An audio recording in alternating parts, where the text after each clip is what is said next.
Strong winds are speeding a disaster onto the US coast. The first traces of oil from the slick have now reached the mouth of the Mississippi River. Out to sea, the situation is much worse.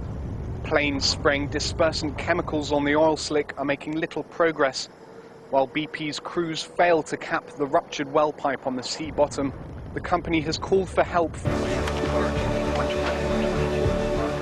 a mess.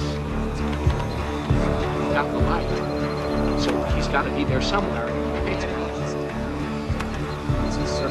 We're not watching the sea. Hang on a minute. Why would we watch the sea? Sweep the harbor. Bring up the harbor cameras, please. Okay, shift all harbor cameras to the computer, please. Some of those are out, aren't they? Yeah, we have 4 of them down, but we have the lighthouse cameras up. All buoy cams, please. What's happening? Okay. Long lens, short base cameras. Why are we looking at the water? Good. Yeah, I can see Pan that. and zoom, please. They will try yet another plan. In the face of an ever-growing environmental catastrophe, failure, of course, is not an option. Failure is not an option. I don't think the amount of oil coming out has changed. I don't believe, we've said many times you can't meter it, you can't put a person down there to touch it. With all due respect, sir, I believe this is going to be our finest hour. We're going to turn now to the latest on the Gulf oil crisis. 4 million gallons of oil have now spilled into the ocean, and this morning, a sight none of us wanted to see. Dolphins washed up on the shore, apparently killed by the oil. He's dead. There is technical hearing. The media is having a feeding frenzy with this. They're watching it very closely. It's a very scientific process, and they're trying to make sure they do it right, because this is their best shot, Allie, to shut this oil off. He should get whatever he needs to deal with this crisis. Whatever he needs, he will get. Right now, we're still within the window where we don't yet know the outcome. This is all done remotely. This is all being controlled remotely. It's all done remotely. It's not like there are humans down there at 5,000 feet trying to get things into place.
Even if the leak was stopped today, it wouldn't change the fact that these waters still contain oil from what is now the largest spill in American history.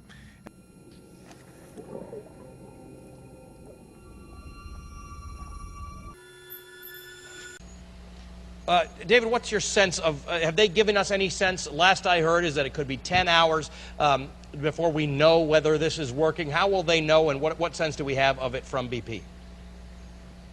Well, I listened to a technical briefing that they gave yesterday morning, and then we were told that this is a procedure that should take about 10 hours. And then today we're hearing from BP CEO Tony Hayward this morning, and he is saying that it could be a couple of days before they know that this procedure is working the way it's supposed to.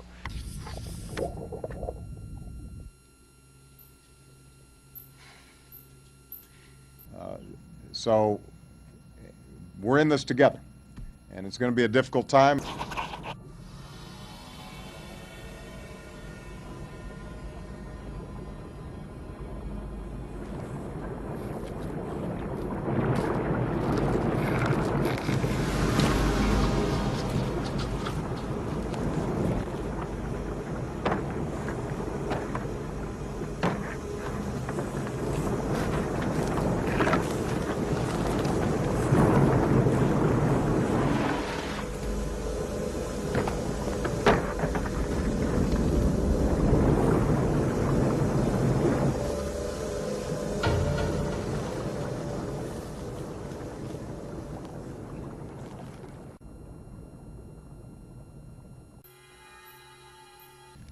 I am here to tell you that you're not alone.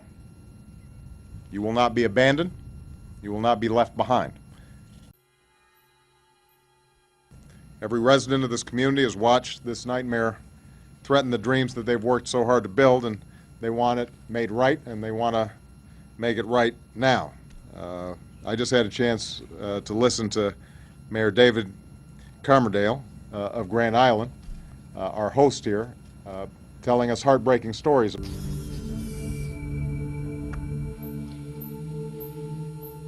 We are on your side, and we will see this through.